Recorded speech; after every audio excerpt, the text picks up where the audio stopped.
कहीं किसी वेद पुराण शास्त्र में वर्णित नहीं है। मनुष्य तन पाने के बाद इसी तन से किए गए कार्यों से ये मनुष्य देव बन सकता है और इसी तन के द्वारा किए गए कार्यों से दैत्य प्रवृत्ति को अपना सकता है। तो जो लोग इन सभी चीजों का भक्षण करते हैं वो राक्षसी प्रवृत्ति में गिने जाते हैं। इसलिए यदि आप भगवान की कथा सुनते हैं तो संकल्प कर लीजिए, जो लोग ऐसा करते हैं कि अब के बाद हम कोई भी इनमें से ये चीजों को, ये वस्तुओं को ग्रहण नहीं करें। अच्छा, यहाँ पे कोई मांसाहार करता तो नहीं है? जो नहीं करते वो हाथ उठाए जरा। अब तो कोई बात ही नहीं। बोलो बाकी बिहारी लाल की। एक जगह कथा करने गए थे, वहां हमने कहा महाराज कौन कौन करता है, तो ईमानदारी से भक्तों ने बताया नवरात्र का समय था। अंतिम दिन उन्होंने कहा बहन जी थोड़ा कथा को पहले विराम दे दीजिएगा। मैंने कहा क्यों?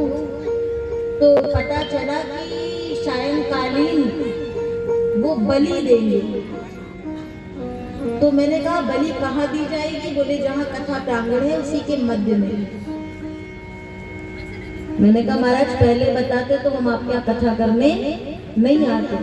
ये कथा करा के, धर्म कार्य करा के और आप निरपराध जीव की बलि दे रहे हो। और प्रातः काल हमारी ट्रेन वहां से जब की वापसी की, लौटने की, तो मुझे पता चला कि वहां पे त्रिपुर सुंदरी माँ का मंदिर था पास में ही, और न जाने कितने निरपराध जीवों की दोपहर 12 बजे तक बलि दे दी गई थी।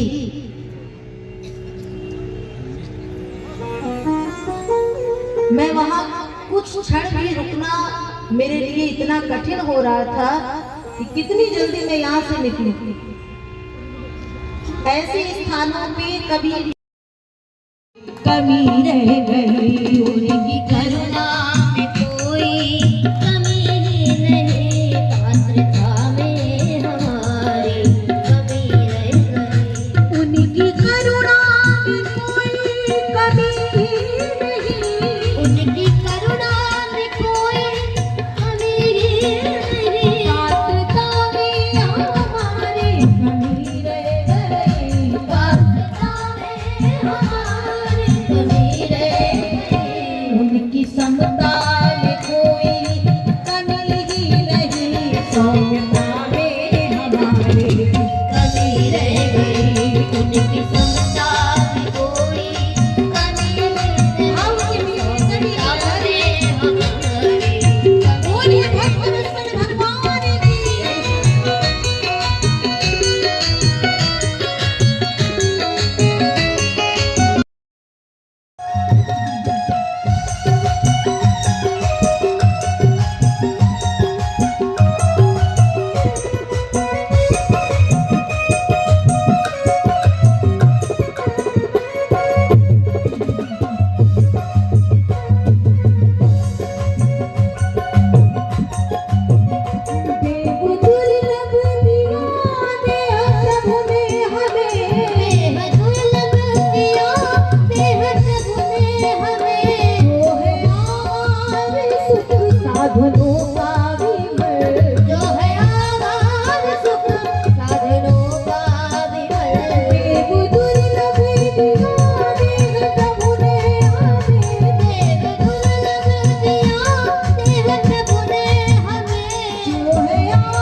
फिर भी उनको ना हमने निहारा कभी, फिर भी उनको न हमने निहारा कभी, फिर भी उनको ना हमने निहारा कभी। फिर भी उनको न हमने निहारा कभी।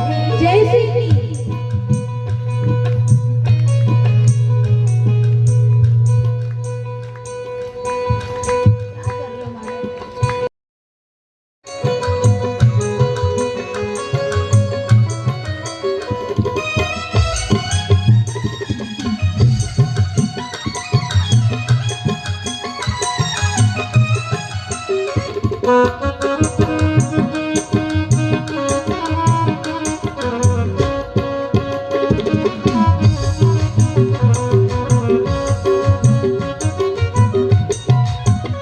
प्रतिदिवस आके मिलते हैं हमको प्रभु, प्रतिदिवस आके मिलते हैं हमको प्रभु, फिर भी उनको ना हमने निहारा कभी, फिर भी उनको न हमने निहारा कभी।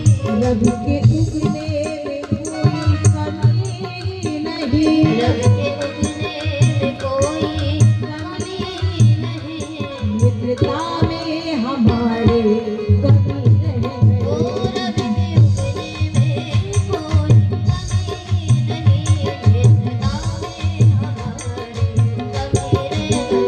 उनकी करुणा में कोई कमी नहीं, उनकी करुणा में कोई कमी नहीं, पात्रता में हमारी कमी रह गई, पात्रता में हमारी कमी रह गई। उनकी समता में कोई कमी ही नहीं, उनकी समता में कोई कमी नहीं, सरलता में हमारे कमी रह गई। उनकी समता में कोई कमी नहीं, सरलता में हमारी कमी रह गई। ओ कमी रह गई, ओ कमी रह गई, ओ कमी रह उनकी करुणा में कोई कमी ही नहीं, बस सरलता में हमारे कमी रह गए। सुखदेव जी ने परीक्षित जी को ये चर्चा सुनाई। इसके पश्चात 28 प्रकार के नरकों का वर्णन किया। रौरव, महारौरव, कुंभी, पाक, तामिस्र, अन्न तामिस्र। और जिन नरकों का वर्णन सुनकर के परीक्षित जी का हृदय कांप गया। परीक्षित जी ने कहा, महाराज अगर इन नरकों से बचना हो तो क्या इसके लिए कोई उपाय है? हमारे सुखदेव जी कहते हैं, केचित् केवल्या भक्त्या वासुदेव परायणा। केवल और केवल भगवान वासुदेव नारायण की जो भक्ति है वही जीव को हर प्रकार के नरकों से बचा सकती है। इसके संदर्भ में अजामिल की कथा सुनाते हैं कि अजामिल का पूरा जीवन केवल पाप कर्म से भरा हुआ है, लेकिन संतों ने केवल इतना कह दिया था कि अपने पुत्र का, अब तुम्हारे जो बालक हो, पुत्र हो, उसका नाम नारायण रख देना। पुत्र का नाम नारायण रखा और अंतिम में उसे पुत्र की याद आ रही है तो नारायण नारायण आवाज लगाई। दूरे क्रीडन का सक्तम पुत्रम नारायणाग्रयम। दूर कहीं नारायण क्रीड़ा कर रहा था, खेल रहा था, और आवाज सुनते ही नारायण तो बाद में आया, लेकिन भगवान नारायण के दूत पहले ही आ गए। यमदूतों ने कहा, महाराज ये बड़ा दुराचारी है, पापाचारी है, आप इसे लेने आए हैं वो उचित नहीं है। बोले ये कितना भी दुराचारी हो, कितना भी पापाचारी हो, लेकिन भाव से, कुभाव से, अनखा के आलस से और अंतिम में जो हमारे नारायण का नाम ले देता है उसे हमारे नारायण के धाम की प्राप्ति हो हो जाती है। अजामिल पड़े पड़े विचार कर रहा है, कहीं यदि सच में मैंने नारायण के नाम का भजन किया होता तो अभी तक शायद मैं नारायण के पास होता। इस तरीके से अजामिल ने उपाख्यान सुनाया। उसके पश्चात वृत्तासुर के उद्धार की कथा सुनाई और फिर परीक्षित जी ने कहा, सरकार समप्रिया सुहद बंधन भूता नाम भगवान स्वयं। भगवान का तो सब में संभाव होना चाहिए। भगवान का तो सब में संभाव होना चाहिए। फिर भगवान किसी को मारते तो किसी को बचाते क्यों हैं? और अधिकतर दैत्यों को ही मार रहे हैं, देवों को बचा रहे हैं। इसमें कारण क्या है? सुखदेव जी ने कहा, ऐसे ही कुछ प्रश्न किए थे रासु यज्ञ में तुम्हारे पूर्वजों ने, युधिष्ठिर जी ने, जिस समय शिशुपाल ने गिनकर के 100 अपशब्द भगवान श्री कृष्ण को कहे थे। भगवान श्री कृष्ण 100वां पूरा होते ही सुदर्शन चक्र चला और शिशुपाल का मस्तक धड़ से अलग होता है और शिशुपाल के देह से दिव्य तेज निकला है जो जाकर के गोविंद में विलीन हो गया। तो धर्मराज ने नारद जी से पूछा कि इतने अपशब्द कहने वाला ये शिशुपाल, भगवान ने इसे अपने में विलीन कर लिया। बोले सरकार, ये जो आज शिशुपाल आप देख रहे हो ना, ये कोई साधारण नहीं है, ये भगवान के द्वारपाल थे। द्वारपाल हरि के प्रिय दो, द्वारपाल हरि के प्रिय दो।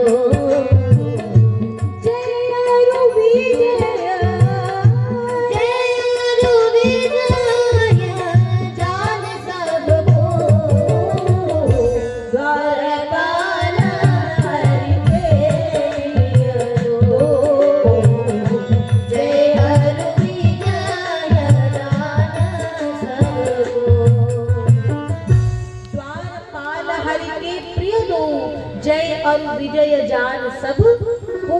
विप्र श्राप थे, सनकादियों के श्राप से ये इस योनि में आए। इनके 3 जन्म हुए हैं। पहला हिरण्याक्ष और हिरण्यकश्यप। परीक्षित जी ने कहा, गुरुदेव आपने हिरण्याक्ष के वध की तो कथा सुना दी थी, हिरण्यकश्यप को कैसे मारा गोविंद ने? और तब हिरण्यकश्यप उद्धार की कथा सुनाते हैं कि मैं सीधे सीधे जिस नारायण ने मेरे भाई को मारा है, मैं उससे बैर करूंगा और इतना कठिन तप करूंगा, वर पाऊंगा और सीधे नारायण से युद्ध करूंगा। और कहते हैं कयाधु हिरण्यकश्यप की पत्नी उस समय गर्भवती थी, सगर्भा थी। देवराज इंद्र हरण करके ले जाने लगा तो मार्ग में नारद जी उसे लेकर के कयाधु से को छुड़वा करके और अपने आश्रम पर लेकर के आए हैं। वहीं कयाधु भजन कीर्तन सत्संग इत्यादि श्रवण करती है। और हिरण्यकश्यप ने कठिन तप किया, ब्रह्मा जी को प्रसन्न किया और बाद में वर मांगने की जब बारी आई तो मांग लिया, मैं ना दिन में मरूं ना रात में, ना अस्त्र से ना शस्त्र से, ना अंदर ना बाहर, ना नर से ना पशु से। सारे वर तो मिल गए। और जब आया ना तो कहते हैं हिरण्यकश्यप जब महलों में आया तो चारों ओर कह दिया, कोई भगवान नहीं है, कोई नारायण नहीं है, सबसे बड़े भगवान हम हैं, सबसे बड़े भगवान हमें पूजा करनी हमारी करो। और मुझे लगता है आज की स्थिति ये है, आज भक्तों की कमी हो गई है, भगवान बहुत हो गए हैं। हाँ, मार्ग सुई जागो जी भावा और पंडित सोई जो गाल बजावा। और मुझे तो ऐसा लगता है पहले मैं किसी को उत्तर प्रति उत्तर कर भी देती थी।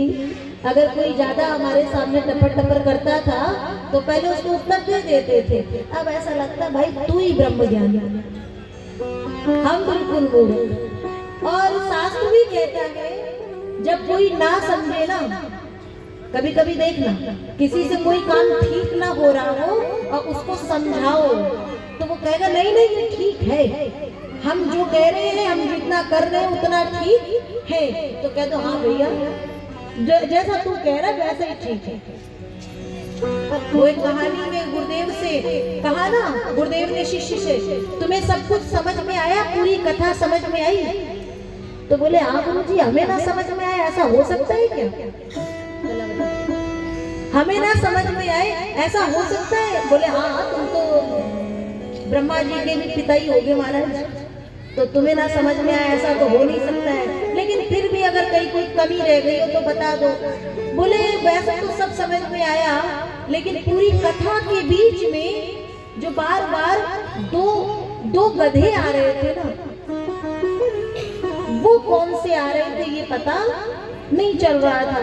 अब गुरुजी भी चकित कि पूरे 1-1.5 घंटे के प्रवचन में गुरुजी ने गधा तो बोला ही नहीं।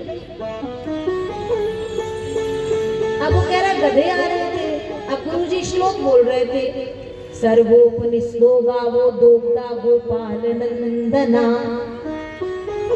सभी वेद उपनिषद गौ माता के समान है, इनको दूहने वाले भगवान श्री कृष्ण है। अब वो कह रहे दोग्धा दूहने वाले, और वो कह रहा दो गधा। तो बोले महाराज ये 2 गधे कौन से हैं? तो गुरुजी मौन हो गए। तो देखो चेला क्या कहता, इतने पे भी वो नहीं समझ रहा। ऐसे यहाँ पे भी कुछ है, हाँ अब है तो है महाराज, सुनिएगा। उतने पे भी नहीं समझा तो गुरुजी से कह रहा है, जब गुरुजी मौन हो गए तो चेला क्या कह रहे हैं, कहे गुरुजी तुम्हें भी नहीं पता क्या वो 2 गधे कौन थे? बोले नहीं नहीं बेटा हमें ना पता हो भाई, जब तुम इतने ज्ञानी तो हम थोड़े बहुत तो तुम्हारे चेले हो ही सकते हैं। बोले तो बताओ वो 2 गधे कौन थे? बोले एक तुम और दूसरे हम। तो महाराज तुम ऐसे हो जो सब कुछ जानते हो और हम इसलिए है कि तुमको समझाने चले। तो जगत में जब कोई ना समझे ना तो खुद ही समझ जाओ। कोई कहे हम ज्ञानी, कह दो भैया बिल्कुल तुम महाज्ञानी। कोई कहे आप मूर्ख हो, बोले भैया एकदम तुम्हारे दास हैं। ठीक, अब उसमें दोनों उत्तर हो जाएगा। बोलो बाकी बिहारी लाल की। जिस नारायण से इतना बैर रखता है उसी के घर में नारायण के परम भक्त का अवतार हो गया भक्तराज प्रहलाद जी महाराज। और देखो राजनीति कूटनीति की शिक्षा दीक्षा देना चाहता है बालक को, लेकिन प्रहलाद को तो गर्भ में ही सत्संग प्रवचन भजन सब सुनाई दिया गया। और जब भी प्रहलाद को गोद में लेकर के पूछे तो प्रहलाद जी बस इतना ही कहे कि पिताजी ये संसार तो अंधे कुएं के समान है। अब जैसे ही ये बोले तो वो संड और अमर की ओर हिरण्यकश्यप देखे, बोले ये क्या है? बोले महाराज हम कुछ नहीं जानते, ये कहाँ से बोल रहे हैं, हमने ऐसा कुछ नहीं सिखाया, हमने ऐसा कुछ नहीं बताया।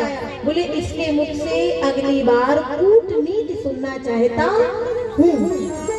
प्रहलाद जी को फिर लाया गया, फिर पूछा गया तो प्रहलाद जी नवधा भक्ति बताने लगे। श्रवणम कीर्तनम विष्णु स्मरणम पाद सेवनम अर्चनम वंदनम दासम सख्यम आत्मा निवेदनम। श्रवण भक्ति, कीर्तन भक्ति, दास भाव में भक्ति, सखा भाव में भक्ति, ये 9 प्रकार है पिताजी। इनमें से जो आपको उचित लगे। हिरण्यकश्यप को उस दिन बड़ा क्रोध आया, बड़ी निर्दयता से प्रहलाद जी को गोद से पृथ्वी पर पटक दिया। कहते हैं बड़ी ऊंचाई से खाई में पिटवाया, हाथी के पांव तले डाला है, लेकिन जाको राखे साइया मार सके ना कोई।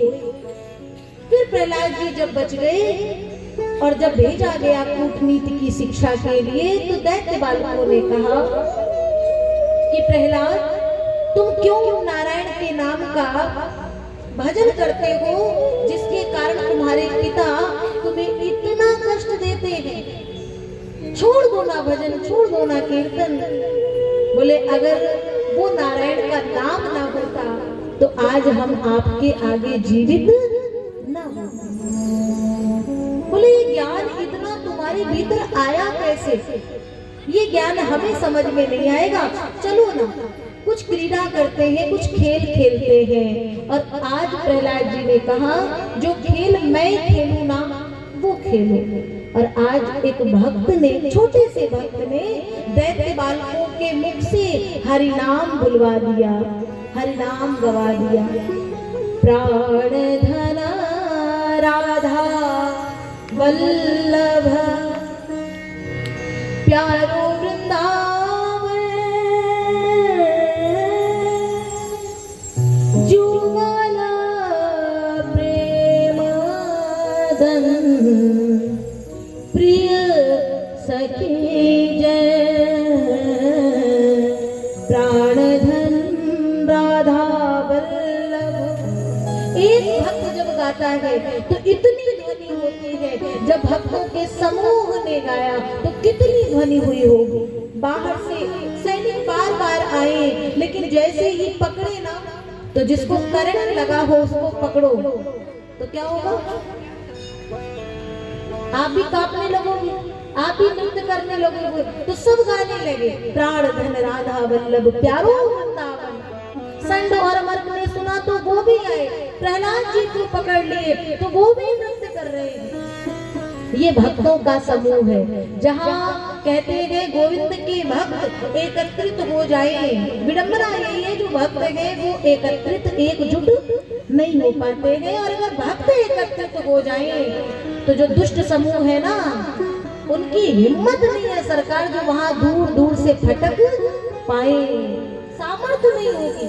और इतना कीर्तन बड़ा कि हिरण्यकश्यप ने सुना तो जो ही आवाज लगाए बंद करो भजन, बंद करो कीर्तन। तो मुझे लगता है अभी तक जितने आ रहे थे ना सब एक ही फेस के थे, अब जो आए हैं वो थोड़ा अलग है, इसलिए इनके चिल्लाने से तुरंत लाइट चली गई। मतलब जो भक्ति का प्रकाश था वो कुछ पल के लिए गायब हो गया और भजन बंद हो गया। और जैसे ही देखे तो प्रहलाद जी को पकड़ करके कहते हैं हे दुर्विनीत मंदात्मन कुल भेद कराधम, बता तेरा नारायण कहाँ है जो नारायण नारायण प्रतिपल जपता है। बोले पिताजी हम में तुम में खड़क खम में वो रोम रोम में बसता है तो बाहर क्यों नहीं आता? प्रहलाद ने दोनों हाथ जोड़ करके कहा हे सरकार आज मेरी लाज की बात नहीं है, आज आपकी भक्ति की लाज की बात है। सरकार जगत के समस्त भक्तों की भक्ति की लाज की बात है, प्रभु प्रकट हो जाओ। और भगवान बड़े विकराल रूप में नर सिंह के रूप में प्रकट होते हैं। बोलिए नरसिंह भगवान की। वो रूप देख करके दो पल के लिए तो हिरण्यकश्यप मूर्छित हो गया। हिरण्यकश्यप जैसे ही होश में आया भगवान ने कहा हिरण्यकश्यप तूने मेरे भक्त को बड़ा कष्ट दिया है, अब मैं तुझे ज्यादा देर तक छोड़ने वाला नहीं हूँ। हिरण्यकश्यप ने कहा जाओ मुझे कोई मार नहीं सकता। बोले अच्छा कैसे? बोले मुझे वर मिला है। किसने वर दिया है? बोले ब्रह्मा जी ने।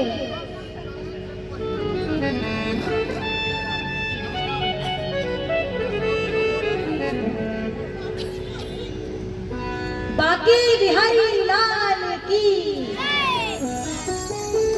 अब ना आवाज करिएगा, हम भूल जाते हैं, क्या करें, आपकी गलती नहीं, हमें भूलने की आदत है। हमें हमारे पूरा सरकार ठीक है। एक बार हाथ बिल्कुल सीधे उठाइए। ये किसी भी भक्त पता नहीं है जिस ब्रह्मा की ये बात कर रहा है रिश्ते में मैं उनका पिता लगता हूँ। तो बोले क्या क्या वर दिया गया जरा बताना तू। बोले मैं ना दिन में मरूं ना रात में मरूं। अभी क्या है? बोले ना दिन ना रात। ना अंदर न बाहर, ना अस्त्र से ना शस्त्र से, ना नर से ना पशु से, मैं तुझे कौन नजर आता हूँ।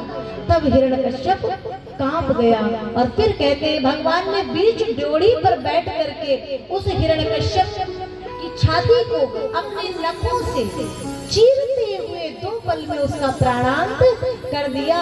बोले भक्त वत्सल भगवान की। भगवान का क्रोध इतना अधिक है, किसी के भी शांत करने से प्यारे वो क्रोध शांत नहीं हो रहा। तो सबने मिलकर के प्रहलाद को कहा, प्रहलाद जाओ ना, प्रभु का क्रोध शांत करो। प्रहलाद जी दोनों हाथ जोड़ करके गए और जो ही भगवान के सामने, गोविंद के सामने नतमस्तक हुए, भगवान ने उन्हें उठा करके अंक में भर लिया और बड़े प्रेम से लाड लड़ाने लगे। जैसे एक पिता अपने बालक को लाड करता है ना, वैसे ही भगवान आज प्रहलाद को लाड लड़ाते हैं। और क्या कहते हैं, सुनो, ये दुनिया वालों के लिए तुम कितना भी कुछ कर दोगे ना, एक चूक कहीं हो गई तो ये दुनिया वाले तुमसे उल्हाना देने लगेंगे, शिकायत करने लगेंगे। लेकिन मेरा करुणा निधान परमात्मा ऐसा है जो अगर जरा सी भक्त की रक्षा के लिए देर हो जाए ना, तो भगवान भक्त से क्षमा याचना करता है। बोले प्रभु प्यारे प्रिय कोमल अंग तिहारे, ये असुर ने मारे मम एक नाम गाने में। असुर ने मारे मम एक नाम गाने में, गिरते गिराए पुनि जल में डुबाए, गिरते गिराए पुनि जल में डुबाए, अग्नि में जलाए, कमीना की ना सताने में, वो मंजुल मुखार बिंदु, मंजुल मुखार बिंदु चूम चूम कहे प्रभु। आहा, भगवान क्या करते हैं, कहते हैं इसने तुझे कितना कष्ट दिया, हाथी के पांव तले डाल दिया, खाई में पिघवा दिया, बड़ी ऊंचाई से फेंक दिया, अग्नि में जलाने का प्रयास किया। और इतना कह के भगवान प्रहलाद के मुखमंडल में चुंबन करने लगे और चूमते हुए कहते हैं, मंजुल मुखार बिंदु चूम चूम कहे प्रभु, अब क्षमा करो पुत्र मोहे देर भई आने में, क्षमा करो पुत्र मोहे देर भई आने में। भगवान अपने छोटे से छोटा भक्त भी होगा ना प्यारे, तो उससे भी भगवान क्षमा मांगने लगते हैं। जरा बताओ, भगवान को क्या कोई पूछने वाला है कि प्रभु आपने इतनी देर क्यों कर दी, भगवान आपने इतनी देर कैसे लगा दी? लेकिन अपने भक्तों के हित के लिए और भक्तों के प्रेम में जब मेरा ठाकुर बंध जाता है ना, तो सरकार कहते हैं बंध गया मुझसे जाति ना तोरी, मित्र ऐसी है ये प्रेम डोरी। मुझको महलों के व्यंजन न भाए, वो बेर भिलनी के मुख के सराहे, वो प्रेम से लाई भर भर के झोरी, ये मित्र ऐसी है प्रेम डोरी। पीछे लटके थे ऊखल कमोरी, भगवान को यशोदा मैया ने ऊखल से बांधा था ना। किसमें इतनी सामर्थ्य है जो भगवान को बांध पाए? लोग कहते हैं कि व्यवस्था वो व्यवस्था, आजकल भक्तों की पहचान होने लगी है टीवी चैनल से। आजकल संतों की पहचान भी बोले जो जितना टीवी में आ जाए वही उतना बड़ा सिद्ध महात्मा है। वाह। और जो पर्णकुटी बना करके वृंदावन जैसे क्षेत्रों के कहीं किनारे पर यमुना के तट पर उस पार पल्ली पार जाकर के निवास करते भजन करते, वो संत नहीं है। और हम कहते हमें संत नहीं मिलते, क्यों? क्योंकि हमारी बुद्धि दूषित हो चुकी है। हमें पाखंडी संत नजर आते हैं और संत हमें गरीब नजर आते हैं। संतों से मिलना है तो जरा तीर्थों में जाओ और तीर्थों में जाकर के अलग अलग किनारे किनारे जाओ, वहां देखो प्रेम क्या होता है, वहां देखो भाव क्या होता है, वहां तुम्हें असली संत मिलेंगे। ये जिस समय से लोगों ने संतों को, आज संतों की स्थिति क्या है? बोले महाराज किसी तीर्थ में जाओ, बहुत बड़ा आश्रम बना है, बहुत 5 स्टार होटल की तरह। बोले ये आश्रम किसका है? बोले बैरागी महात्मा जी का, त्यागी महात्मा जी का। महात्मा जी त्यागी हैं लेकिन होटल बना है 5 स्टार। फिर कोई आगे गया तो कुछ बच्चे खेल रहे थे। बोले ये बालक किसके खेल रहे हैं? बोले ब्रह्मचारी जी के बालक हैं। तो ये स्थिति है आज जगत की। तो जैसे भक्त हो गए वैसे ही उनको भगवान भी मिलते हैं। आप भगवान के भक्त निर्मल हृदय से बनिए, भगवान आपके लिए भी आएंगे। भगवान क्षमा मांग रहे और कहते हैं प्रहलाद अब बोल, तेरे हृदय में जो इच्छा हो वो वर मांग, मैं तुझे सर्वस्व देने को तैयार हूँ।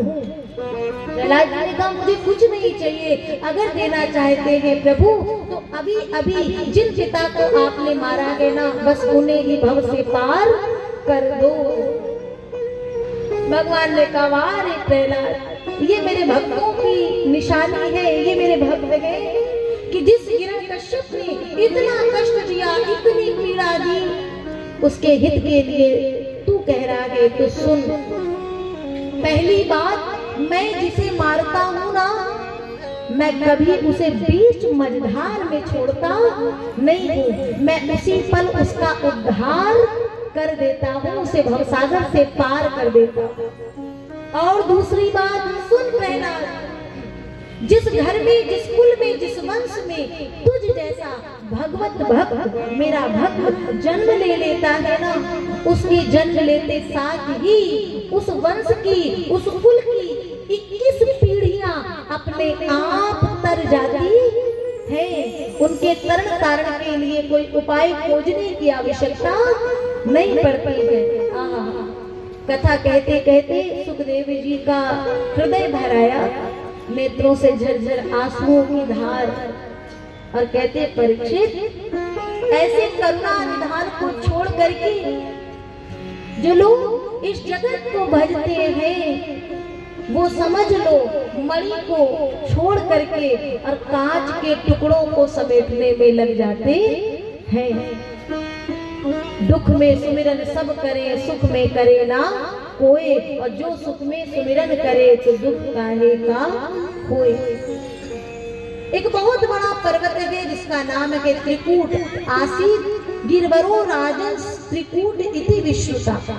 उसके चारों ओर घनघोर वन है, जंगल है, वहाँ एक हाथी निवास करता है, नाम है गजेंद्र। बहुत बड़ा परिवार है, बहुत पत्नियां हैं, बड़े बड़े पुत्र हैं, और कहते हैं इस जगत में जिसका जितना बड़ा कुटुंब होता है ना, उसका अभिमान उतना ही बड़ा होता है कि मेरा इतना बड़ा परिवार है, मेरा कोई क्या बिगाड़ पाएगा।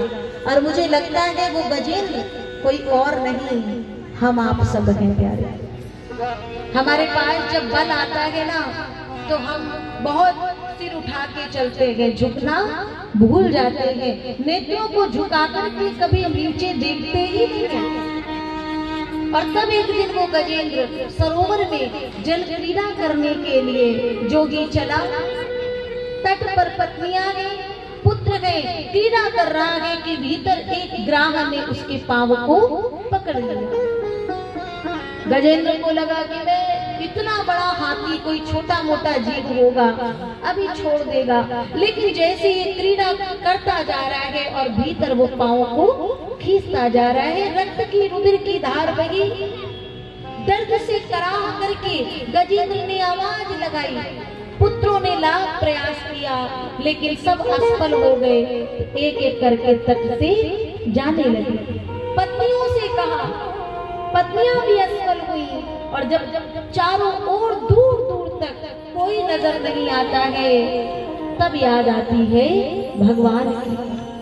अंतिम समय जिस समय जीवन में आएगा तो कुटुंब के परिवार के लोग सब सामने खड़े होंगे, लेकिन चाह कर भी कोई वहां हमारे कष्ट को बता नहीं सकता है। और तब वो गजेंद्र ने अपनी सूंड को उठा करके गोविंद को पुकारा। एवं व्यवस्थितो बुद्धया समाधाय मनोहृदि जजाप परमं जाप्यं प्रागजन्मन्युषीक्षतम्। भगवान को पुकारा, भगवान को बुलाया है। भगवान चले, गरुड़ को बोला, गरुड़ जल्दी चलो, मेरा भक्त मेरा गजेंद्र मुझे पुकार रहा है। गरुड़ ने कहा, वाह देखो तो जरा, ये भगवान है जो समस्त ब्रह्मांडों को चलाते हैं, लेकिन इनको चलाने की सामर्थ्य यदि किसी में है तो वो मैं हूँ। भगवान नारायण ने जैसे ही देखा ना, आज अगर कोई अपने में विचार करे, व्यासपीठ पे बैठा हुआ या कोई भी भक्त कि मैं ऐसा कर लेता हूँ, जिस दिन ये भाव आ जाएगा कुछ ही समय में भगवान बता देंगे कि तुम क्या कर सकते हो। भगवान ने अपनी एक इकल्ली उंगली गरुड़ की पीठ पर रखी है और सरकार कहा कि उठो, उठ गरुड़, तू मेरे भार को उठाता गया ना।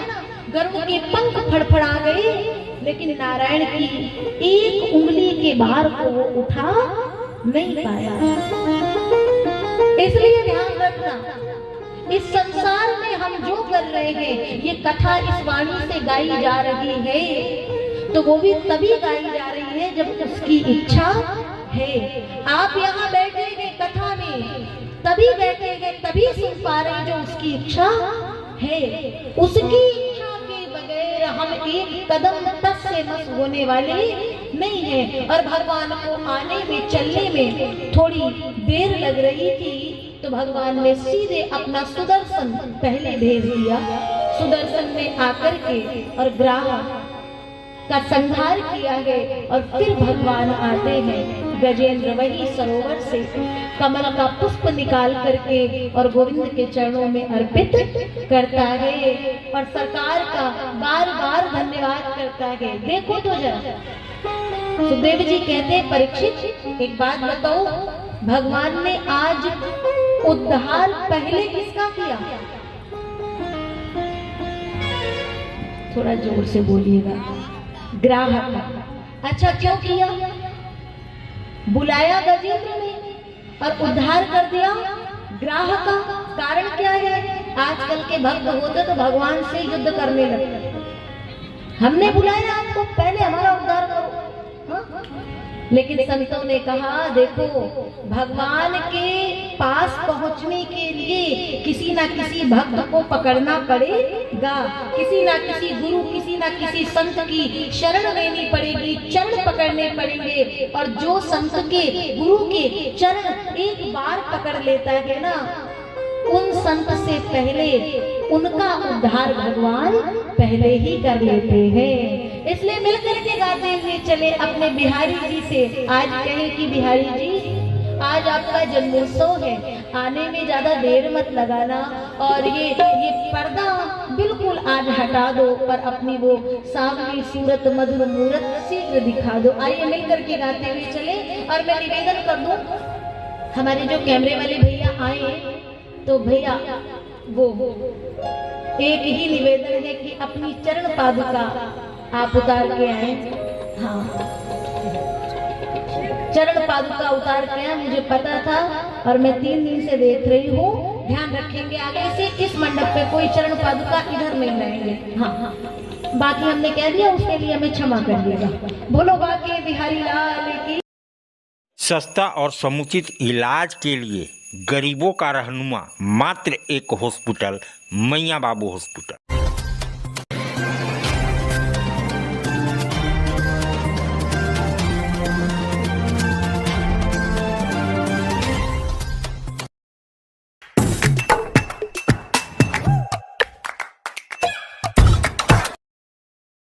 आज आप दिल्ली दरबार आए हैं। दिल्ली दरबार अपने आप में पूरे डाल्टनगंज को समेटने के लिए तैयार है, क्योंकि गांधी उद्यान पार्क में दिल्ली दरबार जब से आया है रौनक बढ़ गई है।